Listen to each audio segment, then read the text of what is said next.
Jinho Park sat alone in the large chamber. He was Earth's ambassador to the Galactic Council. The room was quiet, too quiet. Hundreds of alien delegates from across the galaxy watched him, some with pity, others with cold satisfaction. Jinho kept his face calm, but his heart beat fast. The massive display in front of them showed the final vote, 78% in favor of exiling Earth from galactic society. The head of the council, a tall, blue-skinned luminary named Zilza, stood up. The council has decided. Earth and its humans are too unpredictable and dangerous to remain in our galactic community. Humanity will have 90 days to stop all activities outside your solar system and return to Earth. This is final. Jinho nodded once. He said nothing. What was there to say? After 200 years of careful work since aliens first contacted Earth, it was over. Humanity was being sent to its room like a bad child. He stood, bowed slightly to the council, and walked out. His steps echoed in the silent hall. No one spoke to him. No one met his eyes. In his private quarters, Jinho's aide Sunmi Lee waited. Her face was full of hope that quickly died when she saw him. They voted for exile, he said simply. Sunmi's hands shook. All of them? Enough of them. Jinho went to the secure computer terminal. We need to contact Earth right away. Sunmi moved quickly to help. What will we do? We can't just accept this. Jinho's face hardened. We won't. We've prepared for this day for years. Operation Exodus begins now. Back on Earth, Defense Minister Han-gil Choi sat in a bunker deep beneath Seoul. The bunker was filled with military officers and government officials. All eyes were on the main screen, waiting. When Jinho's face appeared, Han-gil knew the answer before a word was spoken. The vote passed, Jinho reported. 78% in favor of exile. President Jiun Kang stood up from her seat at the center of the room. She was a small woman, but her presence filled the space. We have 90 days, she said. Her voice was steady. Is everything ready? Han-gil nodded. Yes, Madam President. We've been preparing for 15 years. The secret shipyards are ready. The colony ships are almost complete. We have the locations of 12 star systems outside Council space that can support human life. And the deception plan? In place. We'll make it look like we're complying while we carry out Exodus. President Kang looked around the room. This isn't how we wanted our story in the galaxy to go. But if they won't have us, we won't beg to stay. Humanity will find its own path. Begin Operation Exodus. Han-gil pressed a button on his tablet. A simple message went out to hidden facilities across Earth and its colonies. The garden is closed. Plant elsewhere. Within hours, the operation that had been planned for years began to unfold. In orbit around Jupiter's moon Europa, engineer Yoon Seo Kim received the message. He looked at his team working on what appeared to be a normal research station. It's time, he told them. Open the hidden bays. The team quickly went to work. The station's outer walls slid apart, revealing massive shipyards hidden inside. 3 colony ships, each larger than any vessel humans had publicly built, waited. They had been constructed in secret over the past decade. Begin loading the sleeper pods, Yoon Seo ordered. We have 30 days to finish and launch. Similar scenes played out across the solar system. On Mars, in the asteroid belt, on moons of Saturn and Neptune, hidden facilities came to life. Millions of people had been quietly selected and prepared for this moment. Scientists, engineers, doctors, farmers, soldiers, artists, the best of humanity, chosen to seed new colonies far from the Council's reach. 2 days after the vote, Jinho returned to Earth. He was taken directly to meet with President Kang and her crisis team. The deception is our most important task, President Kang told him. The Council must believe we are accepting their decision. Jinho nodded. We need to make a public statement soon. The galaxy is watching. We'll do it tomorrow. We'll tell them we are disappointed, but we'll comply. Meanwhile, our real work continues. Jinho looked at the displays showing the progress of Operation Exodus. How many people will we be able to evacuate? Han-gil answered, about 4 billion if everything goes perfectly. Priority to those with skills the new colonies will need. The rest will have to stay behind. And what happens to those who stay? Jinho asked. President Kang's face was grim. They'll live under Council observation. A smaller, quieter Earth. But they'll know the truth. That most of humanity has gone to build something new beyond the Council's reach.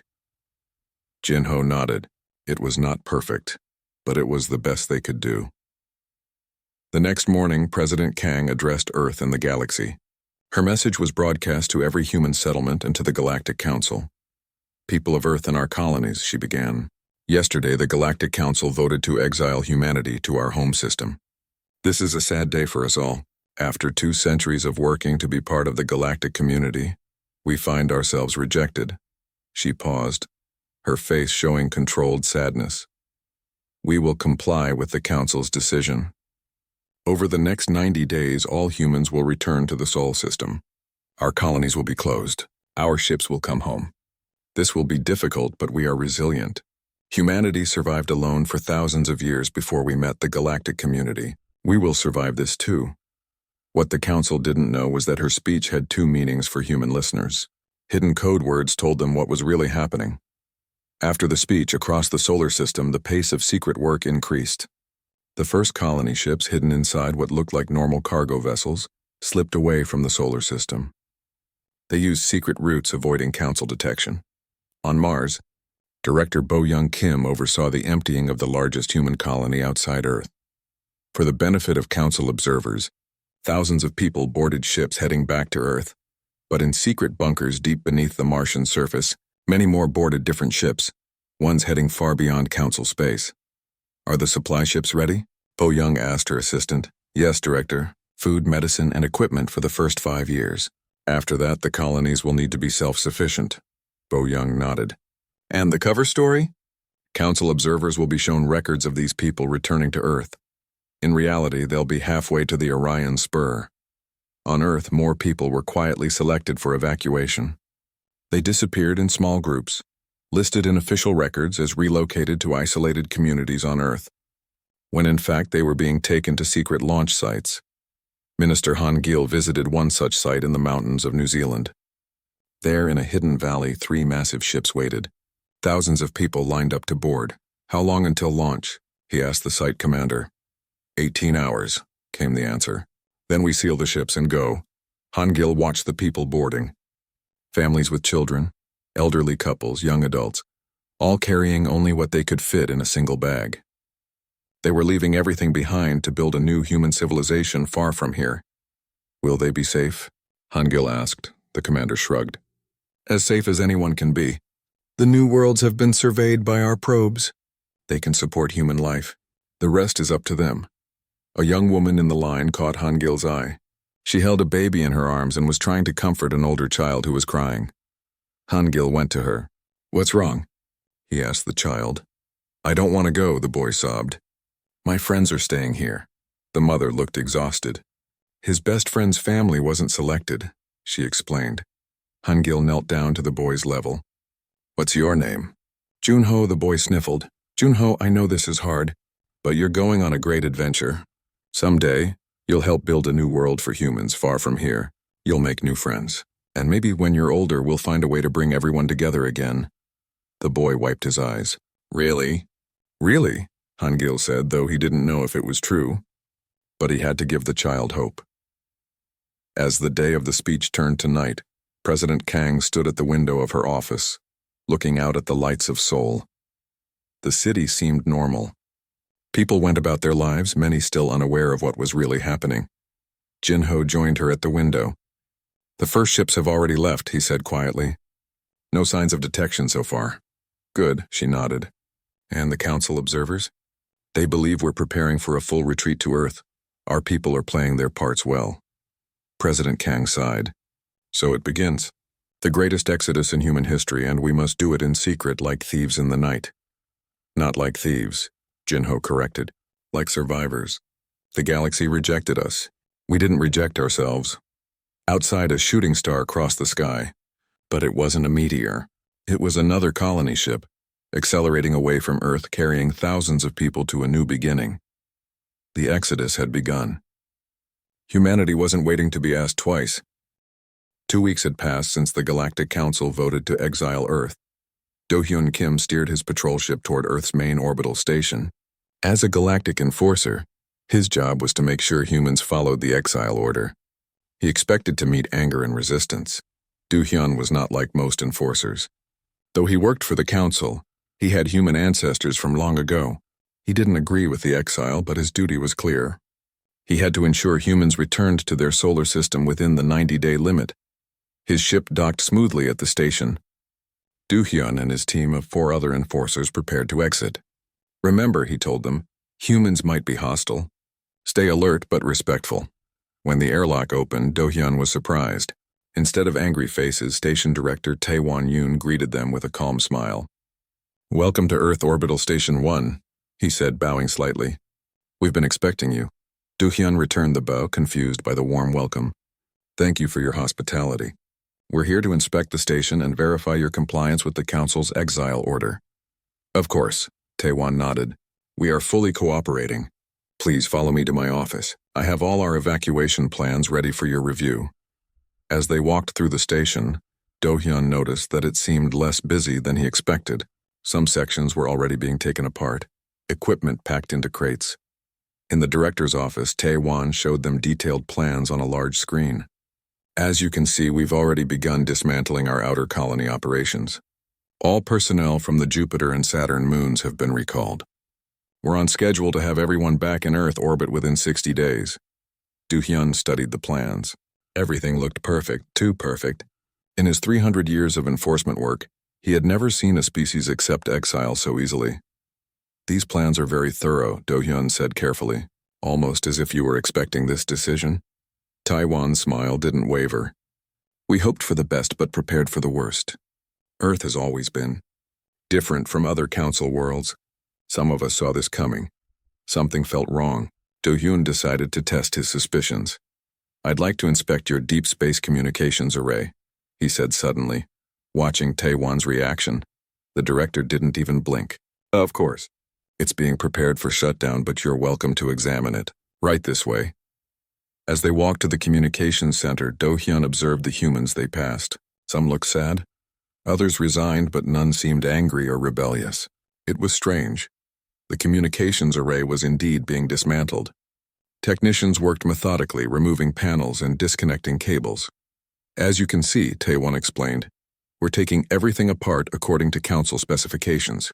Within 30 days, this station will have no capability to communicate beyond the orbit of Neptune." Do-hyun nodded. It all looked correct, but his instincts told him something was off. Meanwhile, deep in the asteroid belt between Mars and Jupiter, Fleet Admiral Min-ji Choi floated in the observation room of a hidden base. Through the window, she could see a massive shipyard carved into a large asteroid. Workers in spacesuits moved around 6 huge ships making final preparations for launch. Chief Engineer Jun Seo Hwang entered the room. "Admiral, the enforcers are inspecting the orbital station now." Min-ji nodded. "Are they seeing what we want them to see?" "Yes, the digital facade is perfect. All their scans show exactly what we programmed. A station being dismantled, ships returning to Earth. They have no idea what's really happening. On a large screen, they watched the feed from hidden cameras showing Do-hyun and his team." Min-ji studied the enforcer's face. "He suspects something," she said. Jun Seo smiled. "But he'll find nothing. For every ship he sees heading to Earth, 3 more are slipping away through the hidden jump points. While he watches us take apart the official communications array, our secret network is working perfectly." Min-ji looked back at the ships in the hidden yard. "How soon until this group is ready?" 3 days. These 6 ships carry 50,000 colonists each, plus supplies and equipment. They'll head for the Tau system beyond Council space." Min-ji nodded. "Good. And the memory wipe?" Jun Seo handed her a small device. "Every colonist receives this before departure. It erases all knowledge of our operation from the minds of those staying behind. As far as they know, they're simply relocating to Earth as ordered. Even under mind scan, they'll show no knowledge of Exodus." Back at the orbital station, Do-hyun's inspection continued. He requested to see the ship traffic logs. Tae-won took him to the control center where a young officer named Ji-ho Park showed him the records. "Here you can see all ships that have arrived and departed in the past 2 weeks, Ji-ho explained. "Traffic has increased 300% as we evacuate our outer colonies." Do-hyun scrolled through the logs. Everything matched what he would expect. A steady stream of ships arriving from distant human colonies and heading to Earth. But something still bothered him. "I notice many of these ships are registered as being at maximum capacity," he noted. Ji-ho nodded. "Yes, sir. We're trying to be efficient. No point making 2 trips if one will do." Do-hyun looked at the young human. That must be uncomfortable for the passengers, Jiho shrugged. Better than being left behind. Everyone wants to get home before the deadline. After 6 hours of inspection, Do-hyun had found nothing definitely suspicious. He gathered his team and prepared to leave. "Thank you for your cooperation, Director Yoon," he said formally. "I will report to the Council that Earth appears to be complying with the Exile order. We will return in 2 weeks for another inspection." Taewon bowed. "We will be here, continuing our work." As Do-hyun's ship undocked and moved away from the station, he stared back at it through the viewport. Something wasn't right, but he couldn't prove anything.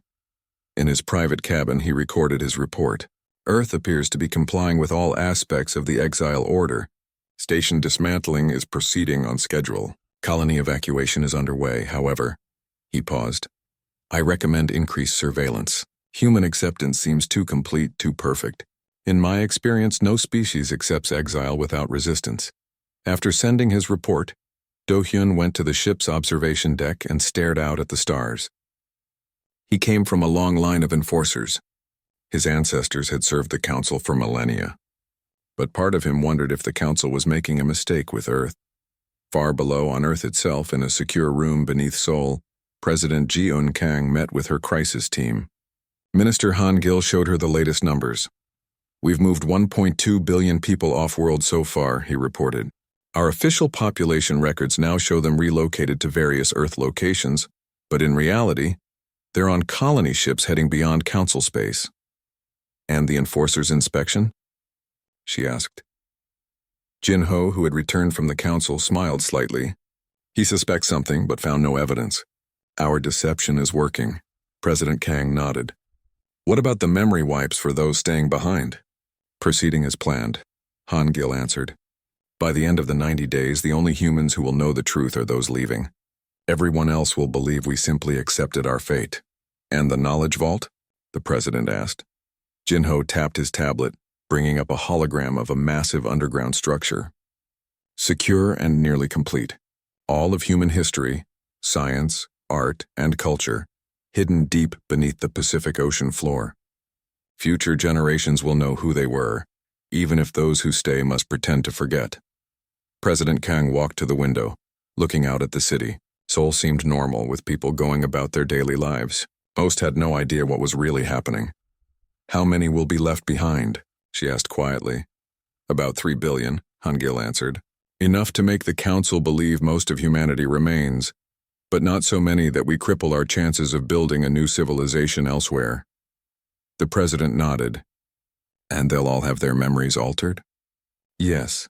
They'll remember a simplified version of our history with the Council. They'll believe we've accepted exile. They'll be allowed to live quietly in the Sol system, under Council observation. While the real story of humanity continues elsewhere," Jin-ho added. "It's not fair to those who stay," President Kang said softly. Han Gil's face was grim. "No, it's not.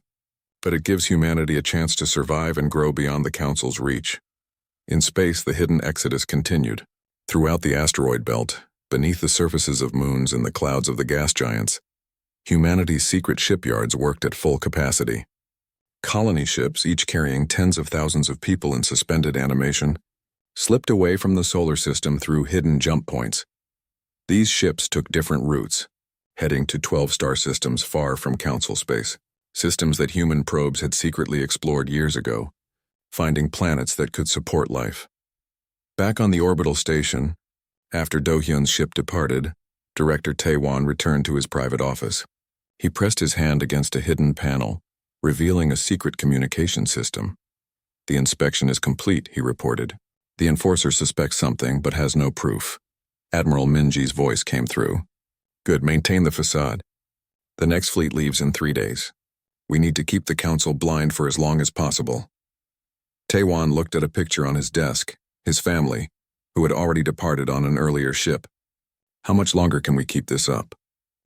50 days after the exile vote, Captain Yoonji Kang stood on the bridge of the colony ship New Horizon. The massive vessel had just completed its final jump, arriving in a star system far beyond Galactic Council territory. Through the main view screen, Yoonji could see an unfamiliar yellow sun and, in the distance, a blue-green planet, Their destination. Final jump complete. Captain, reported Navigator Sung-Ho Park from his station. We've arrived at the coordinates for New Sol system. Yoonji took a deep breath. The journey had been long and dangerous, taking hidden routes to avoid Council detection. Behind her ship, 47 other massive vessels carried the first wave of colonists for this new world. Begin orbital insertion, she ordered. Notify the other ships to maintain formation. Sung-Ho nodded, his fingers moving across the control panel. The planet's readings match our probe data from 5 years ago. Breathable atmosphere, fresh water, plant life. It's as close to Earth as we could hope for. Yoonji looked around the bridge. Her crew was tired but focused. They had trained for years for this mission, though most had believed it would never be necessary. Now they were here nearly 50 light-years from Earth, ready to start a new chapter of human history. Send the signal to begin waking the colonists, she told her second-in-command, Hyunwoo Lee.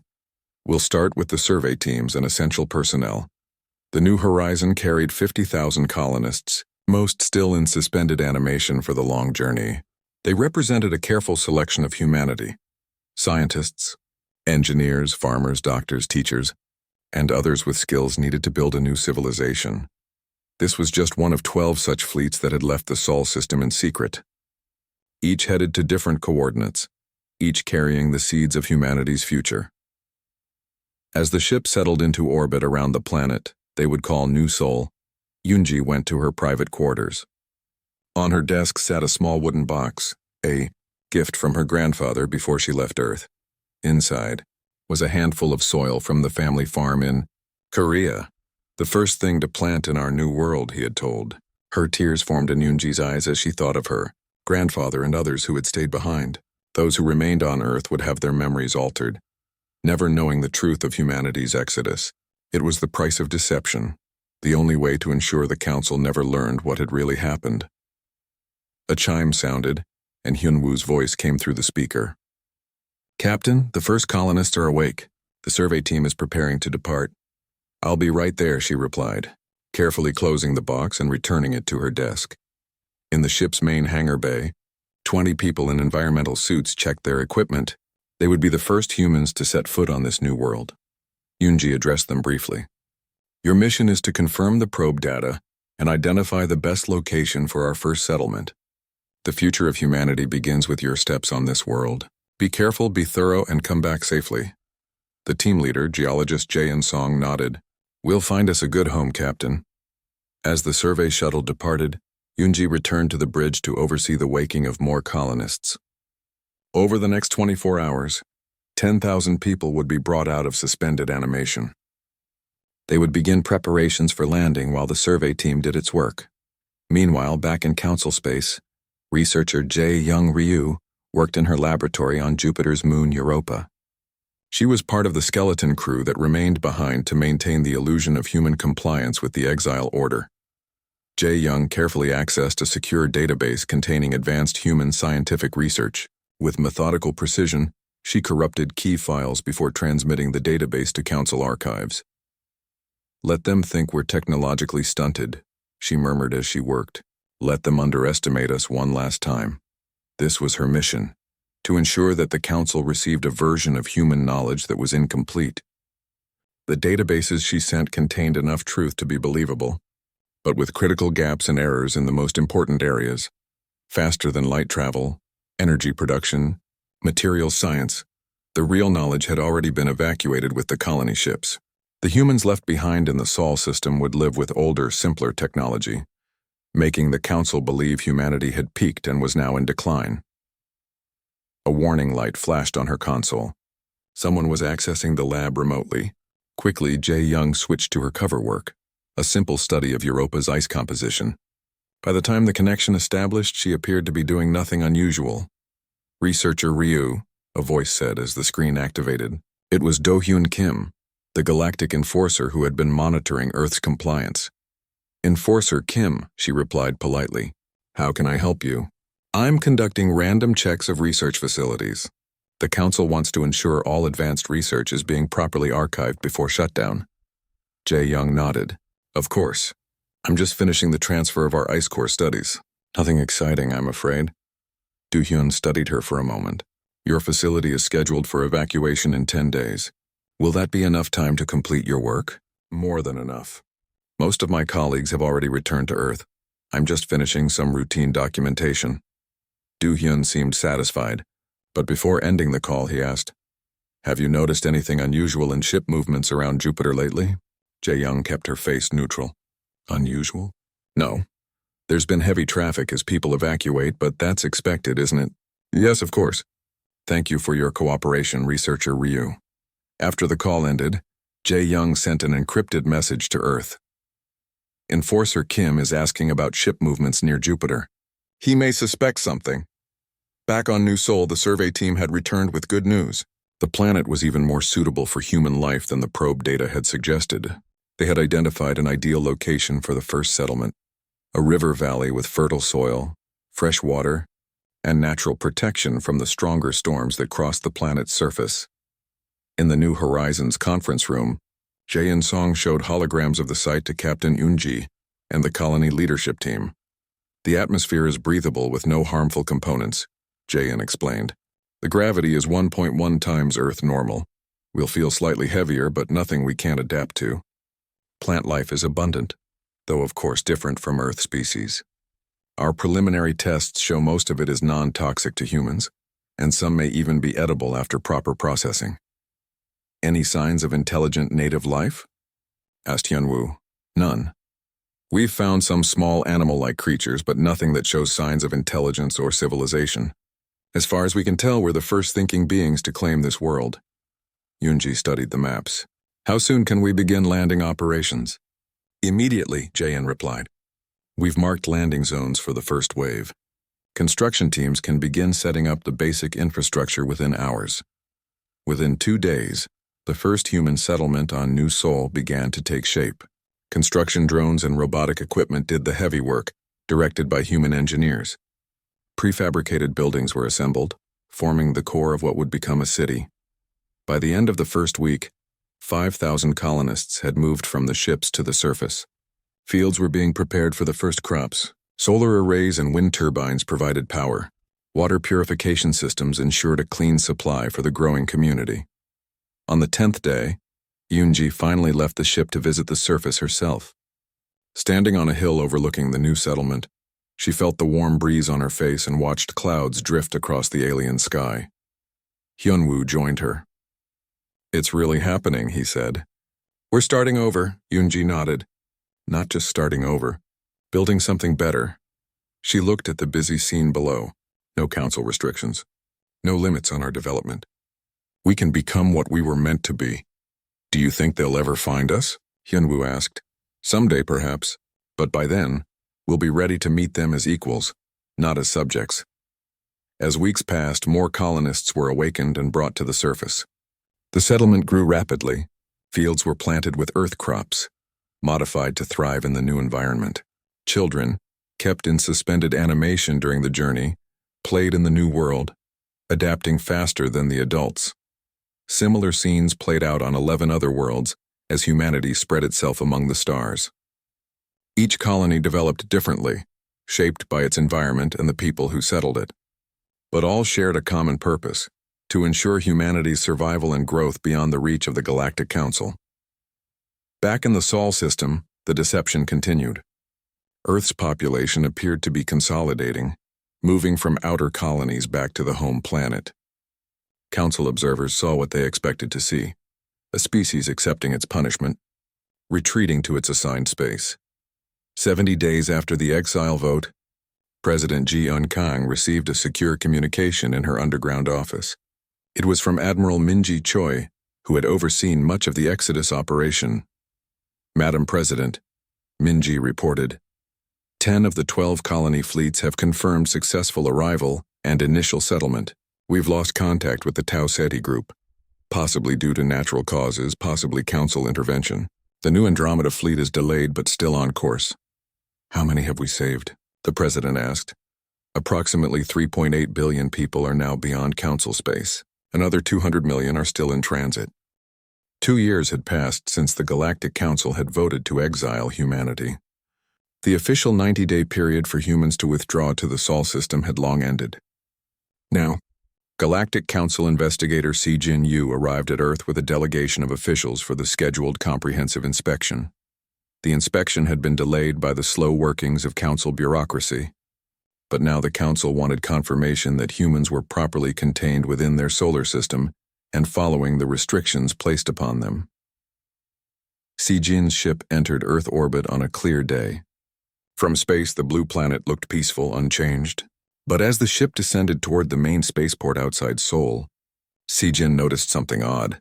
The sprawling city seemed less crowded, less busy than reports from before the Exile had indicated. The delegation was met by Earth's representative, an elderly man named Dae-jung Shin. He greeted them with a formal bow. "Welcome to Earth, honorable delegates," Dae-jung said. "We are prepared for your inspection. All records and facilities are open to you as required by Council decree." Si-Jin nodded. "Thank you for your cooperation. The Council wishes to verify that humanity has fully complied with the terms of Exile." "Of course," Dae-jung replied. "Please follow me." The first stop was the government headquarters in Seoul. There, Si-Jin and her team reviewed population records, industrial output reports, and energy usage statistics. The numbers showed that Earth's population had declined from 8 billion before Exile to less than 1 billion now. "This is a significant reduction," Si-Jin noted, looking up from the data.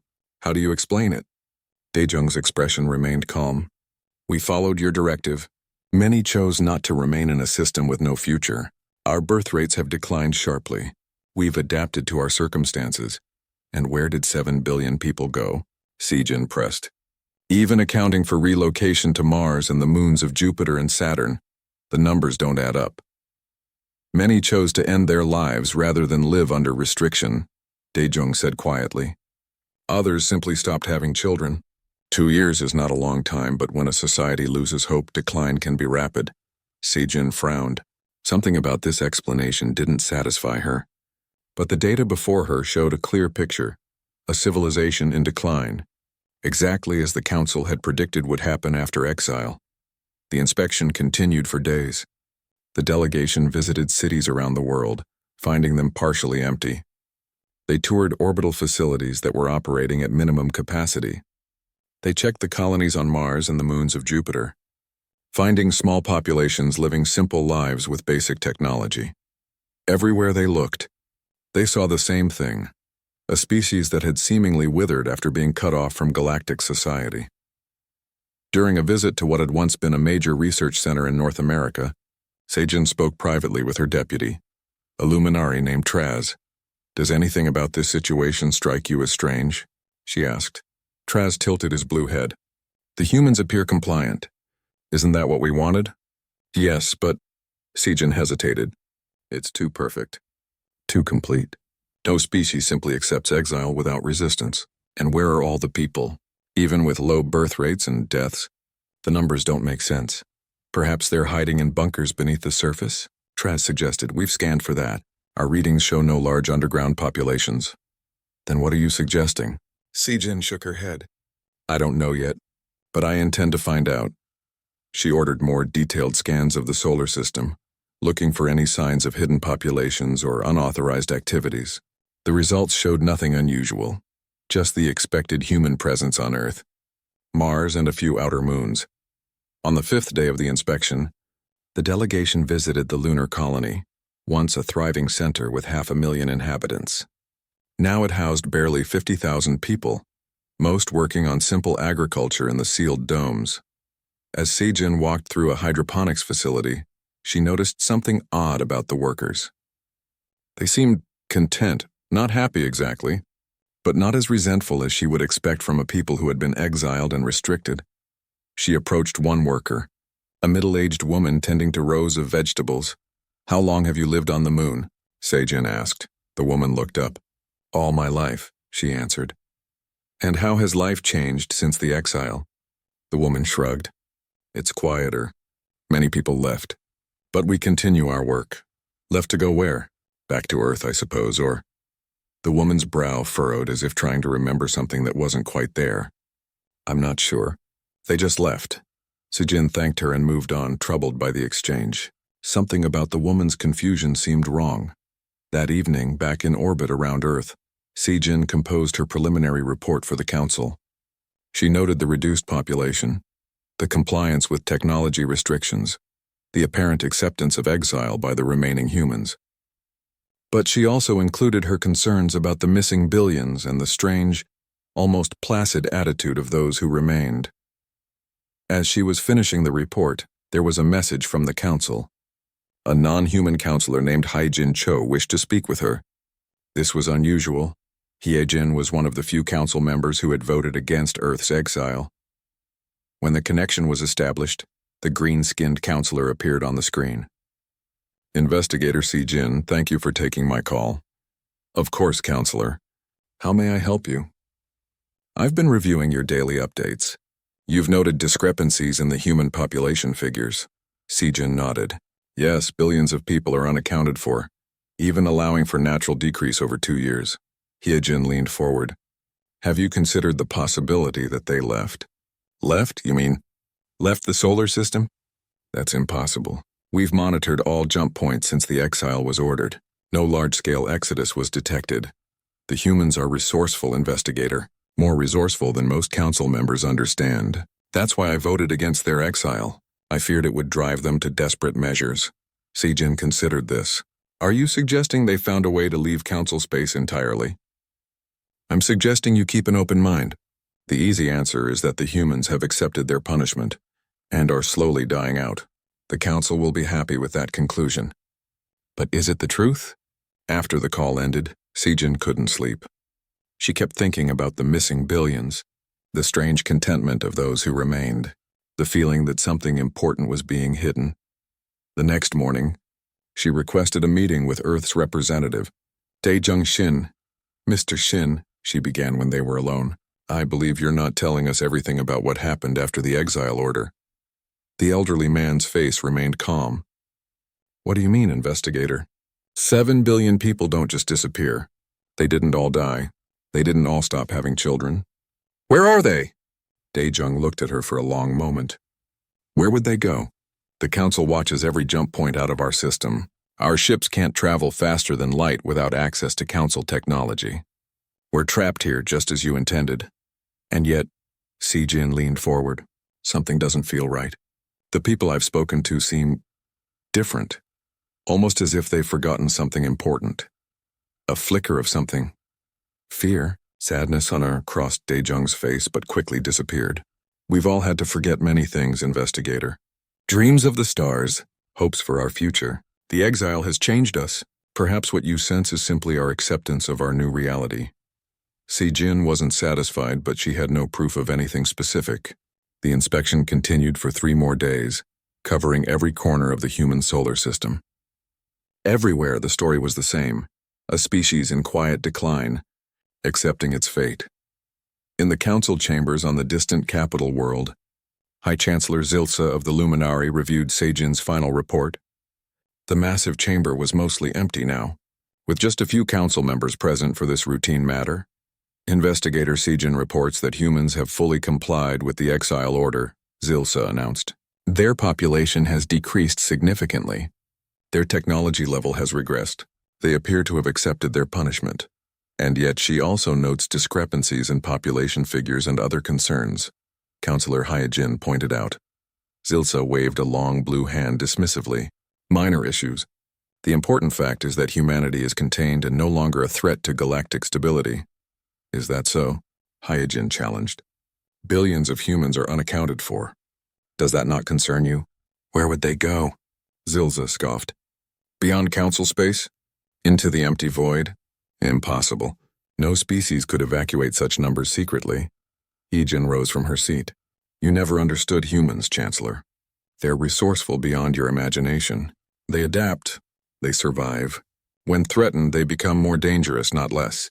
By exiling them, you gave them no choice but to find another path. You suggest they've escaped council space? Another counselor asked incredulously. I suggest we may have made a grave error, Hyejin replied. Instead of keeping humanity where we could watch them, guide them, perhaps learn from them, we've driven them away. And now we don't know where they are or what they might become. Chancellor Zilsa stood towering over the others. This is speculation without evidence. The report clearly shows humans are contained within their system, their numbers dwindling, their technology stagnant. The Exile has worked exactly as intended. 20 years had passed since the Galactic Council had voted to exile Earth. For most Council species, 2 decades was barely noticeable. For humans, it had been enough time to transform completely. In the Grand Council chamber, emergency alarms flashed red. Representatives from hundreds of worlds gathered in a state of panic. High Chancellor Zilsa, looking older but still commanding, called for order. "The reports are confirmed," Zilsa announced gravely. "The Scourge has breached our outer defenses. 3 Council worlds have already fallen. Our military forces are unable to stop their advance." The Scourge had appeared 6 months earlier, emerging from the galactic core. They were unlike anything the Council had encountered before. Not a species seeking contact or resources, but a force that seemed intent only on destruction. Their technology was strange and powerful. Conventional defenses proved useless against their weapons. "How soon until they reach the core worlds?" asked a representative from one of the older Council species. "At current speed, less than 30 days, replied the military commander, a tall reptilian being named Verax. "Our scientists are working to understand their technology, but we need more time." Counselor Hyejin Cho, now one of the most senior members of the Council, spoke up. "What about Earth? Have the humans been informed of the threat?" Chancellor Zilsa made a dismissive gesture. "Earth is of no concern. The human population has continued to decline. Their technology has stagnated. They can offer no help against the Scourge. We should still warn them," Hyejin insisted. "The Scourge will reach Sol System eventually." "A message has been sent," Zilsa conceded, "but we expect no meaningful response. Humanity is a shadow of what it once was." As the Council debated desperate measures to stop the Scourge, none of them noticed the small, observant drone hovering in the corner of the chamber. The size of an insect, it recorded everything, then slipped away through an air vent. Far from Council space, on a thriving world humans had named New Sol, the drone's transmission was received. In a control center built into a mountainside, Admiral Seo Jun Lee watched the Council meeting with interest. Though only in his 40s, he commanded the largest fleet in the United Human Worlds, a federation of colonies that had grown and prospered far from the Council's reach. "So the mighty Council faces extinction," he mused. Beside him, Science Director Ye-Jin Park nodded. "The Scourge. We encountered them 3 years ago at the edge of the rim. They're as dangerous as the Council fears." "But we found a way to fight them," Seo Jun said. "Yes. After losing 2 colony worlds, we developed effective countermeasures." Seo Jun turned to his communications officer. "Contact President Park immediately. The Council's crisis may present an opportunity we've been waiting for." Hours later, in the presidential complex on New Sol, former Earth Ambassador Jin-Ho Park, now President of the United Human Worlds, met with his cabinet. Though in his 70s, Jin-Ho remained sharp, his eyes bright with the same intelligence that had served him as ambassador 2 decades earlier. "The Council faces a threat they cannot defeat," Jin-Ho summarized after viewing the drone's recording. "The Scourge will likely destroy them unless something changes." Defense Minister Mi-Cha Kim leaned forward. "We have the technology to stop the Scourge. Our phase shift shields can block their main weapons. Our gravity pulse cannons can disrupt their ship systems. Technology we developed after leaving Council space," noted Trade Minister Hyeon Soo Choi. "Technology that would have been restricted if we had remained," Jin-Ho nodded. "The question before us is simple. Do we help the Council that exiled us?" The room fell silent as the cabinet members considered. Eventually, Foreign Minister Sun Mi Lee spoke. "We are not the Council. We don't abandon others to their fate, even those who wronged us." Jin-Ho smiled slightly. "I agree, but we will help on our terms. This is an opportunity to re-establish humanity's place in the galaxy, not as subjects of the Council, but as equals." He turned to Admiral Seo Jun. "Prepare the fleet. We will assist the Council against the Scourge." In the Luminari home system, panic spread as the Scourge fleet approached. The Council's best warships formed a defensive line around the homeworld, but previous encounters suggested they would not last long against the invaders. Chancellor Zilsa stood in the command center, watching as the enemy ships appeared at the edge of the system. The luminary homeworld had never been threatened before. For millennia, they had been the dominant power in the galaxy, guiding the Council with their wisdom and advanced technology. "All ships in position," reported the fleet commander. "We will hold as long as possible to allow more civilians to evacuate." "How many have left?" Zilsa asked. "Less than 20% of the population. The rest will not escape in time." The Chancellor closed his eyes briefly. The Luminari would survive as a species. They had colonies in other systems. But the loss of the homeworld would be devastating. The scanners chimed an alert. "More ships appearing," called an officer. "They're coming out of jump points all around the system." Zilsa felt despair wash over him. "The Scourge are attacking from multiple vectors." "No, Chancellor," the officer said, confusion in his voice. "These ships." "They're not Scourge. The design is unfamiliar, but they appear to be human." "Impossible," Zilsa breathed, moving to the display. But there was no mistake. Hundreds of ships had appeared throughout the system. Their sleek designs unlike the utilitarian vessels humans had used before Exile. They were larger, more advanced, and they moved with precision that spoke of high technology and experienced crews. A communication request came through on the command channel. When accepted, a human face appeared on the main screen, a middle-aged man wearing a uniform unfamiliar to Zilsa. "This is Admiral C.O. June Lee of the United Human Worlds," the man said. "We received your distress call. Our fleet is moving to engage the Scourge forces." The Luminari commander responded with confusion. "United Human Worlds? We sent no call to Earth." Admiral Lee smiled. "No, but we've been monitoring Council space. We know about the Scourge. And unlike you, we've encountered them before on the Rim. We know how to fight them." Before Zilsa could respond, the human ships accelerated toward the Scourge fleet. The Council vessels held position, their commanders unsure whether to treat these unexpected humans as allies or new enemies. What happened next astonished everyone watching. The human ships engaged the Scourge directly, moving with incredible speed and coordination. Weapons unlike anything the Council had seen before lanced out from the human vessels, bypassing the Scourge's shields as if they weren't there. "They're using gravity-based weapons," reported a Luminari scientist, analyzing the battle. "And their defensive systems. They're shifting out of phase with normal space when the Scourge weapons fire. How is this possible?" Within an hour, the tide of battle had turned. The Scourge, facing an enemy they couldn't easily destroy, began to retreat. The human fleet pursued, methodically eliminating the invaders one ship at a time. In the aftermath, as the last Scourge vessels fled the system, Admiral Lee requested permission to dock at the Luminari Defense Station. Chancellor Zilsa, still stunned by what he had witnessed, agreed. When Admiral Lee arrived at the station's main conference room, he was accompanied by a delegation of humans in formal attire. Zilsa recognized one of them immediately, Jin-Ho Park, the former Earth ambassador who had been present when the Exile vote was passed 20 years ago. "Ambassador Park," Zilsa said, using the old title. "This is unexpected," Jin-Ho smiled. "It's President Park now, President of the United Human Worlds. We thought it was time to reintroduce ourselves to the galaxy." Zilsa looked from Jin-Ho to the Admiral, then to the others in the human delegation. "How is this possible?" "Earth was contained. Your technology was limited. Your population was declining. Earth was contained," Jin-Ho agreed. "But humanity wasn't," he gestured. And one of his aides activated a holographic display showing dozens of star systems spread across a region of space far from Council territory. "When the Council voted to exile us, we didn't wait to be pushed out. We had been preparing for years, suspecting that the Council might eventually turn against us. Operation Exodus moved billions of people beyond Council space before your final inspection.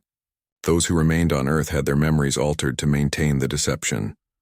Zilsa stared at the display, finally understanding the population discrepancies that had never been adequately explained.